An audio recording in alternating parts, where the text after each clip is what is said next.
or buying a president a new jet. Useless characters. No, they've sent people to go investigate. Useless characters. What are they investigating? They've sent people, they're saying nonsense. They don't know the matron was Forget not about there. That's nonsense. Sometimes And even you need to be serious.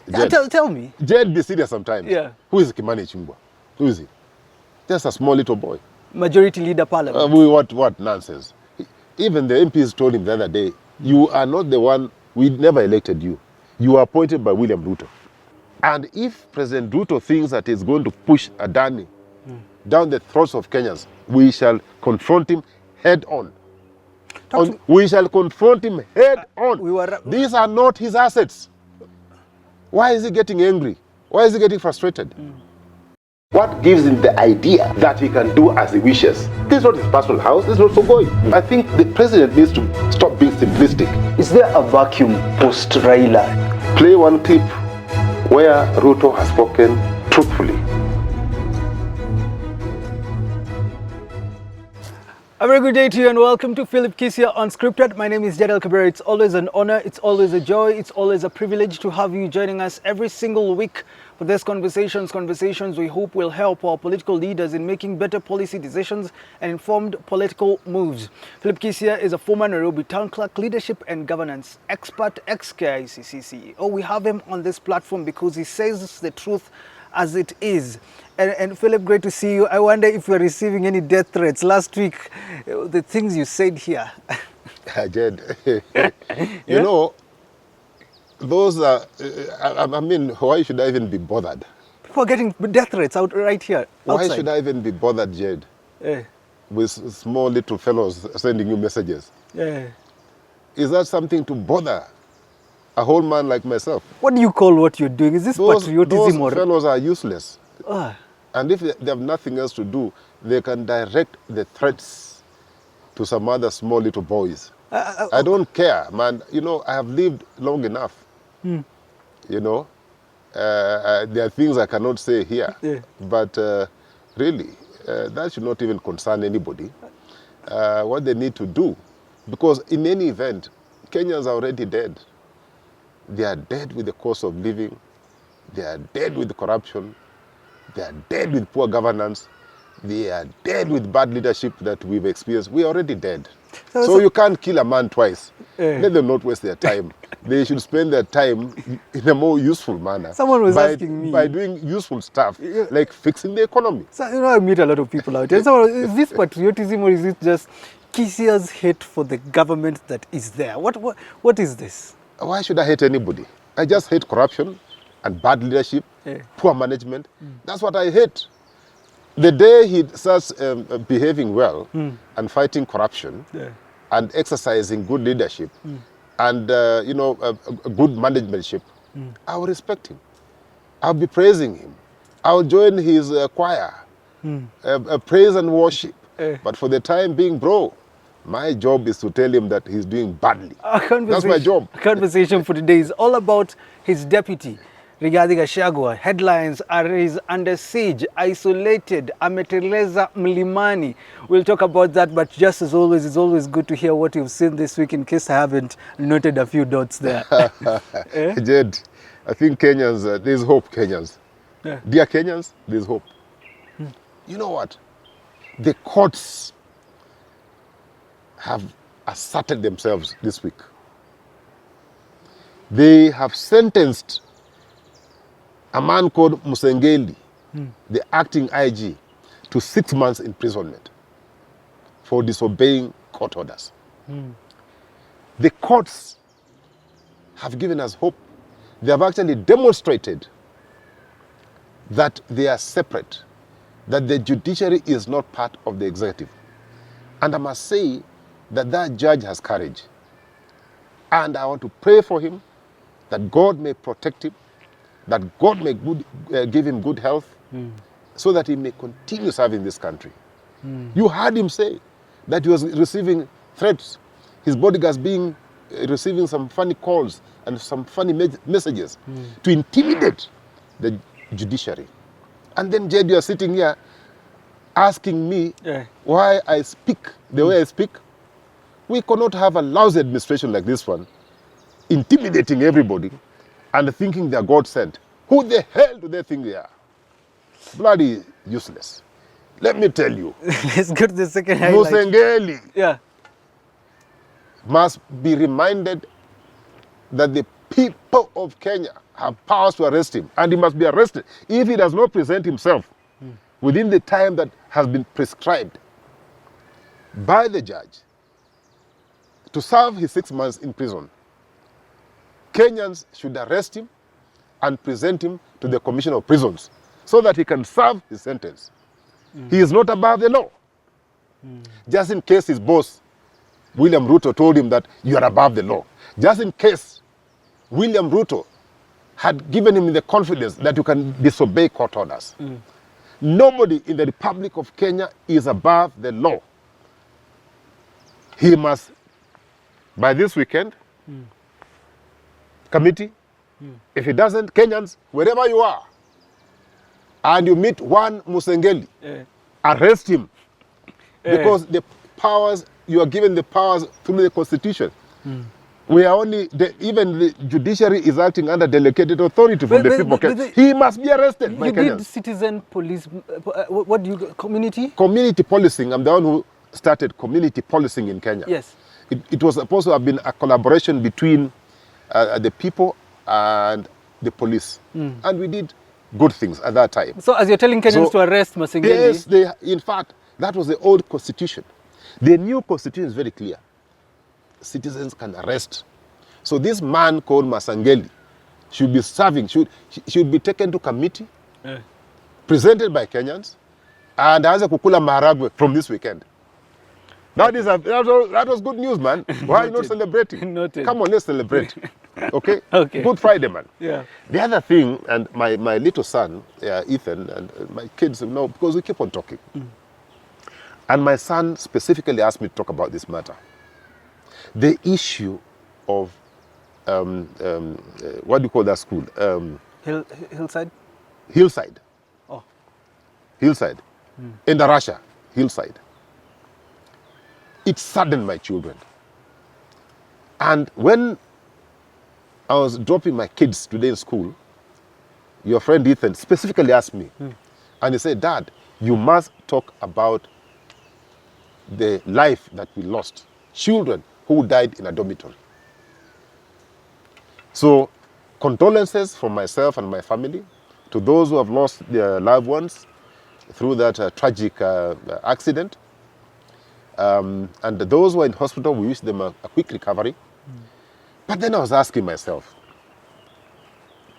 we have a government that cannot even enforce standards that are there on safety. This is a government. Now I saw them, I don't know, in State House discussing or presenting a team that is going to inspect. We have a directorate of inspection in the Ministry of Education. What is their job? What is their job? We don't even have facilities for our children to learn in, proper dormitories, which are basic. We don't have even classrooms in this country. Children are learning under trees. We don't even have books. We don't have computer. We don't have anything. We don't even pay our teachers. But we have a government that is living so extravagantly in opulence. They even, are showing us belts worth 500K. The president is driving. Why can't he pick it up from this young man, Traore, Ibrahim Traore, riding in an old Land Rover?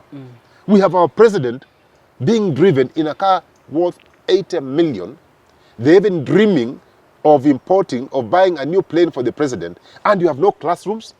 Shame on you, Mr. President. Shame on you. How can you? Why we are putting on expensive attire, courtesy, I'm sure, the public, but we are the ones who clothe you. You are being driven in expensive motor vehicles, not one, not two. You are spending our money carelessly, recklessly, and our children are suffering. Shame on you, Mr. President. Shame, you must be ashamed of yourself.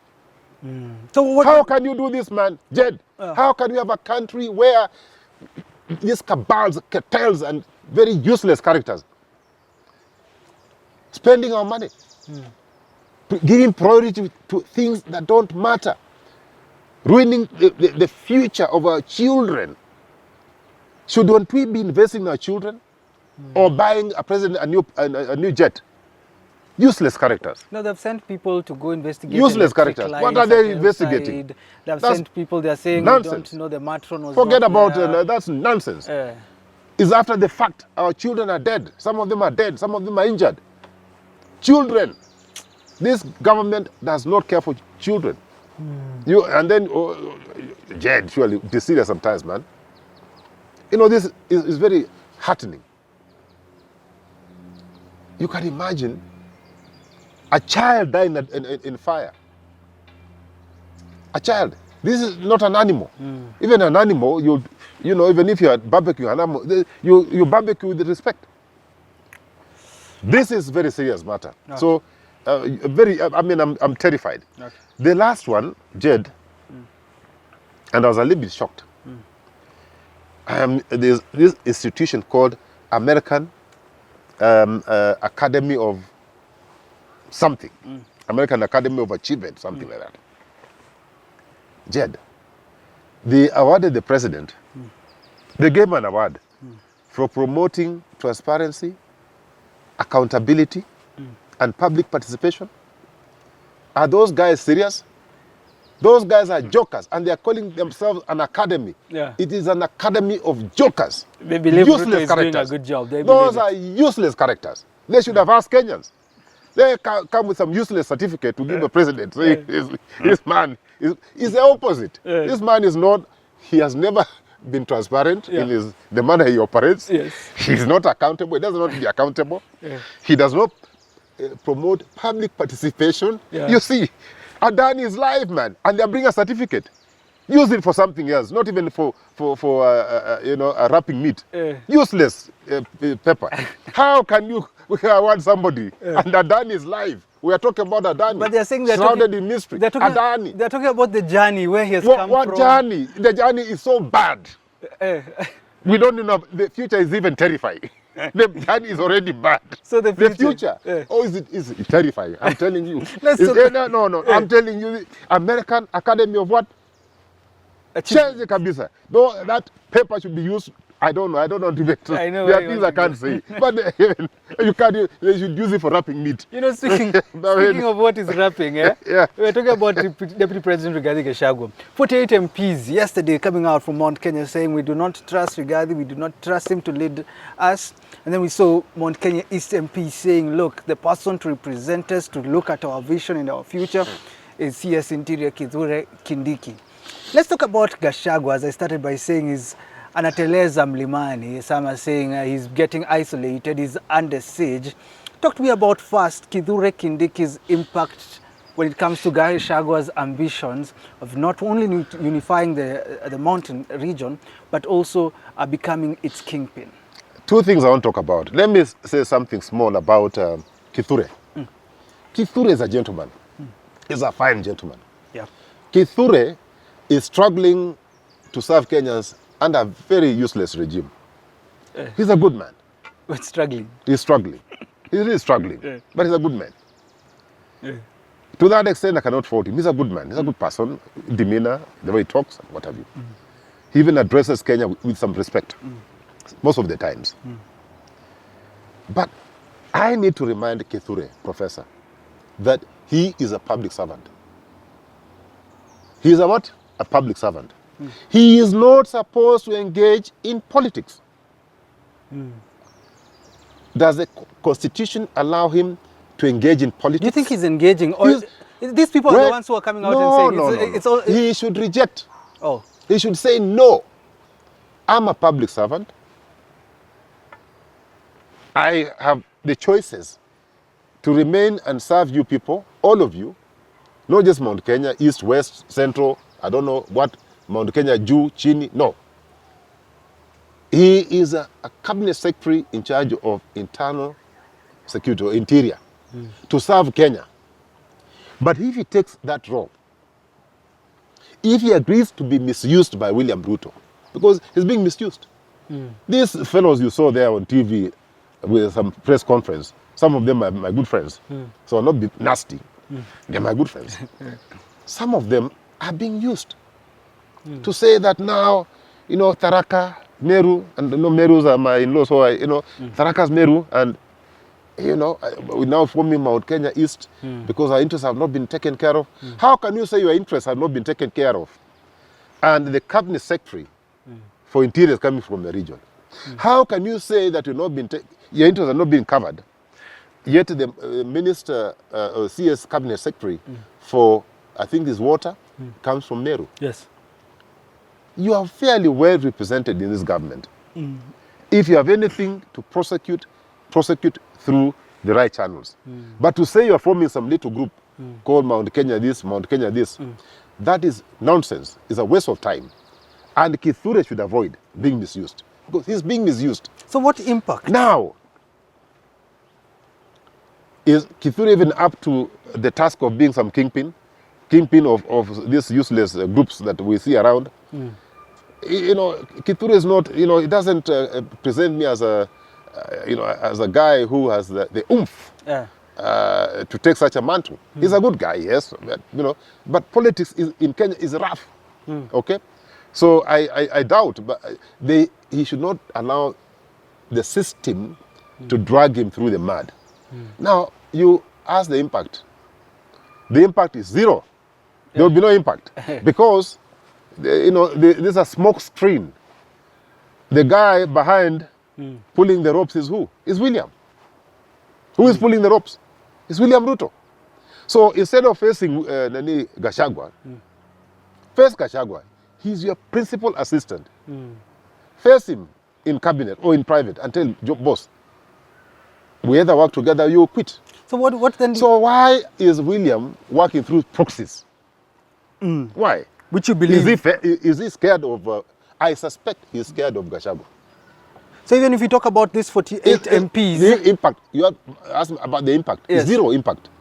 What is going to change? So you're saying you have formed some small little group, some fellows there. Yeah. The ground even has refused. You see, the biggest challenge that this government is having, is trying to use divide and rule. You're getting Mount Kenya East, Mount Kenya that one, Gema that, and using, trying to divide people into smaller little groups so that we can manage them more effectively. It will not work. It will not work because, for two reasons. Number one, those people who call for a press conference, if you go on the ground is shaky. It's shaky. So the power is on the ground with the people. Okay. The people have rejected parliament. If you call for elections today, 90% of those guys will go home. So the power is, they are powerless. So, now, on the other side, yes, if you look at the dynamics in the last even just 2 years, the Gen Z have brought up a different phenomenon.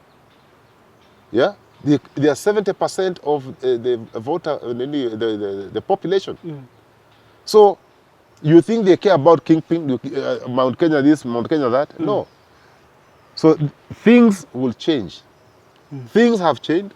The train left the station. I've said before that there's no point William Ruto or any other politician using old tactics and this is where in a new and emerging environment. Because you've said something interesting about the Gen Z, but it seems also Rigathi Gachagua is not in touch with the Gen Z because he's also playing regional kingpin, Mimi ndio Mulima, How will that work out for him if he has to be relevant with these Gen Zs and also maintain his leadership, which he's seeking in the mountain? You see, Gachagua is trying to localize himself, which is most unfortunate, but you see, you can understand where he's coming from. He is trying to be in control of this Murima. Yes. He's trying to secure the Murima. Yes. So that he has it on his side. Okay? Which he has successfully done, particularly the older generation. So if you go back to the rural areas, Gachagua now has become very popular. But not popular to the extent that he has captured the imagination and the spirit of the Gen Z. The Gen Z still see him as part of this system that is creating problems for Kenyans. And so he has to deal with that too. So even as he works so hard to try and get the Mount Kenya vote block, which is important because, you know, politics in Kenya is local. You know, we're too local. It's okay. But he needs to work out a strategy of, you know, appealing to these completely new voters. Talk to me about... He has not made the effort. Talk to me about Kimani Ichung'wah. Apart from now, I mean, the rough edges are going away. And I've said it before, the rough edges are going away. You know, he's looking good. Talk to me about Kimani Ichung'wah, who's openly criticizing him, talking about tea reforms, coffee reforms, saying Gachagua is not leading the mountain properly. As you tell me that, can Gachagua be relevant without the Ichung'wahs of the region, the Ndindi Nyoros? You know, sometimes even you need to be serious. Yeah, tell me. Jed, be serious sometimes. Yeah. Who is Kimani Ichung'wah? Who is he? Just a small little boy. Majority leader parliament. What nonsense. Even the MPs told him the other day, you are not the one, we never elected you. You were appointed by William Ruto. You are not our choice. Let's start from there. So this is Ruto's puppy. Okay? Yeah. He is of no consequence. And if you want to know that somebody is irrelevant or he has nothing, yeah, remove him from his position. Remove him. Just remove him from, you know, just say from today you are no longer the leader of majority. Then you will see how irrelevant the guy will be. So he is nothing. He is taking instructions from his boss to do whatever he's doing. The day his bosses or his boss decides that I've had enough of you, I've used enough as a doormat, let me get somebody else, you become irrelevant. So I will not even waste my time talk about people like Ndindi Nyoro and Herman Manyora. Though it's a waste of my time. Then I want to know, you've said something interesting about the ground. We are no longer with those leaders. You've said that most of I'd these rather, MPs... in fact, before you talk about that one, I'd rather this, you know, I think Uhuru still has some. That's some where say. I'm going. That's actually I'm going. Talk to me about President Kenyatta, because you're saying President Kenyatta has some say. People thought that you know, even Ruto for a long time imagined that you know, that he can wash away Uhuru. He's dreaming. He cannot. I mean, this guy, the family has been around for some time in politics. You can't just wish them away. So if you want some relevance, I would spend some little time with Uhuru Kenyatta, but don't talk about Ichung'wah and who are these boys? Now talk to me about this. Jed, sometimes don't. We are looking at Parliament and you see them uniting, and the conversation in the country has been about impeaching Rigathi Gachagua. Abdul Nasir says, look, trying to impeach him would be tricky, but as you tell me that, tell me, Kisia, would they have the numbers to impeach Rigathi Gachagua if they dared? You see, Nani, Jed, even before you say that, you know, Kimani Ichung'wah made a very serious allegation about his boss, because the deputy president of the Republic of Kenya is Kimani Ichung'wah's boss, both at the party level and in government. He accused his boss for certain things. I don't know, I can't remember all the mentioned names, but we are all intelligent. We knew that he was talking about the deputy president. Yeah. If indeed the deputy president has been involved in deals, and I am a coffee farmer, if they have been involved in deals, because saying his company is one doing, you know, the selling and what have you, they're involved somehow in terms of sugar and coffee and tea, and that's why there's a problem with the prices, and that's why we have a stock of coffee, not coffee but tea, in the warehouses in Mombasa. If indeed this is correct, why come and cry in the public? You are the majority leader in parliament. Walk to your boss, President William Ruto, and tell, this is the evidence we have. Take it to DCI, and let us prosecute Rigathi Gachagua. Why are you wasting time in the funerals and, you know, lamenting about tea or coffee? We don't want lamentation. Take action. It's a waste of time. Now, you talked about the possibilities of impeaching Rigathi. Of course, they have the numbers. They have the numbers. And now that it appears as if there's a very thin line between the main opposition party, my party ODM, and Kenya Kwanza government. It appears that there's a very thin line. So today they call for the impeachment of Gachagua. They may succeed. But if they're so confident, why can't they proceed with the impeachment? Why are they wasting time? Let them proceed and impeach Gachagua. What would be the repercussion? Of course, you see, this government is shaky. It's sitting on quicksand. It's very weak sand. The people are not with the government. The power is with the people. You sack Gachagua. Gachagua, I tell you, will be very popular in Central. He'll be very popular. He will be seen as a hero. Just like if Uhuru Kenyatta had sacked. Uhuru Kenyatta didn't fear Ruto.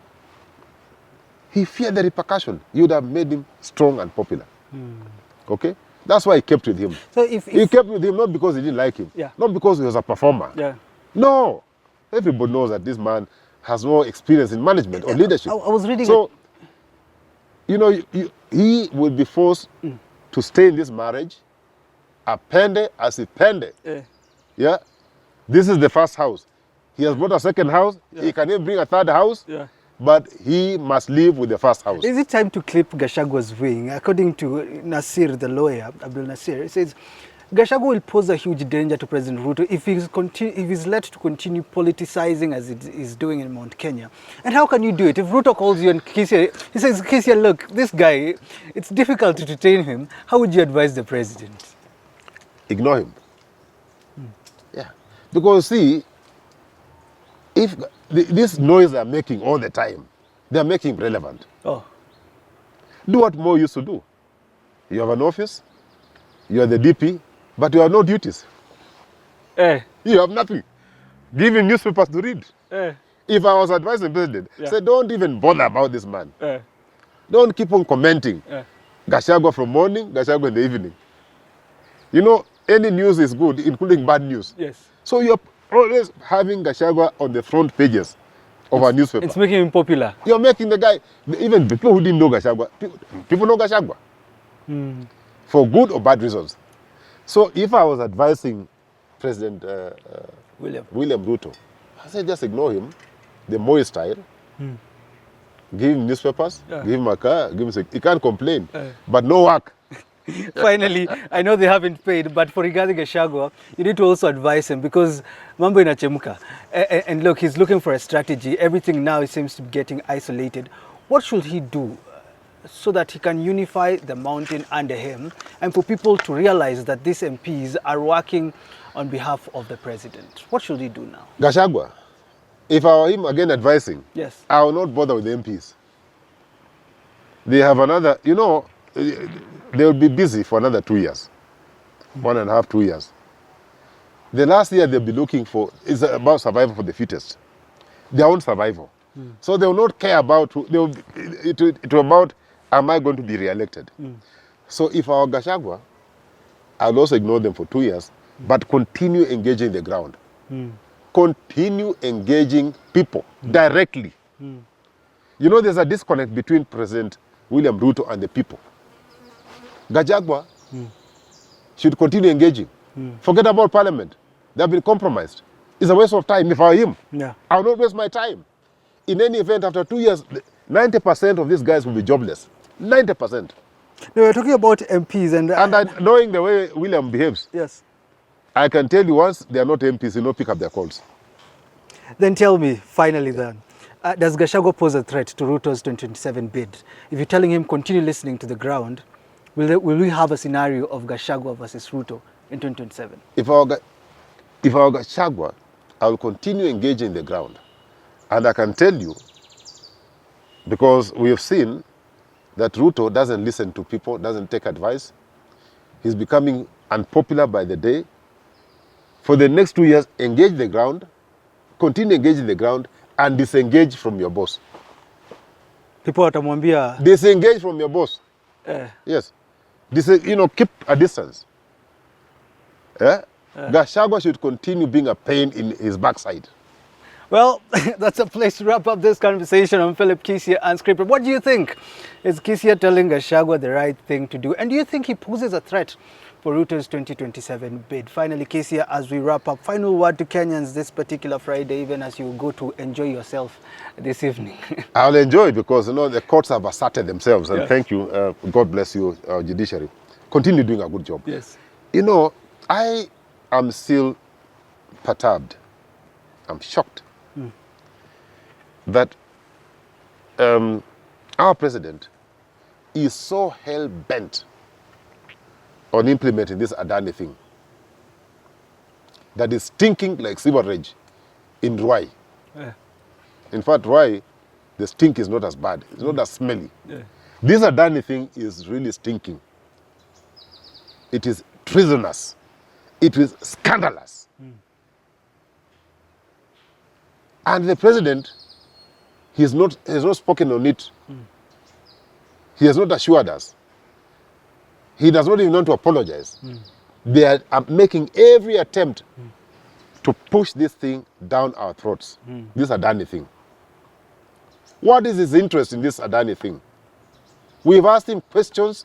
Instead of answering the questions, he's just looking frustrated and angry because Kenyans have told him no. Public assets are not personal. This is not his Sugoi farm or his chicken in Sugoi. He can manage those ones the way he wants. But when it comes to public assets, anything that is public belongs to the public. And he must do things within the confines of the law. We have told him again and again that this thing is not transparent, that we can see a lot of corruption in this thing, that we have told him no to Adani, but now I've seen, today they're announcing that they want to do public participation after the fact. They want to, what are we participating? You've signed documents. You've already signed documents. So now come and participate. But I was listening to We are not going to participate. CS Chirichiri was saying it's not a done deal. Which You listen to him on Citizen. This guy, and Sam did a good job. My friend Sam did a good job. Okay? In fact, my son, I think, was watching. They were watching. My kids were watching. I think Sam did a good job. And they put this guy where he belongs.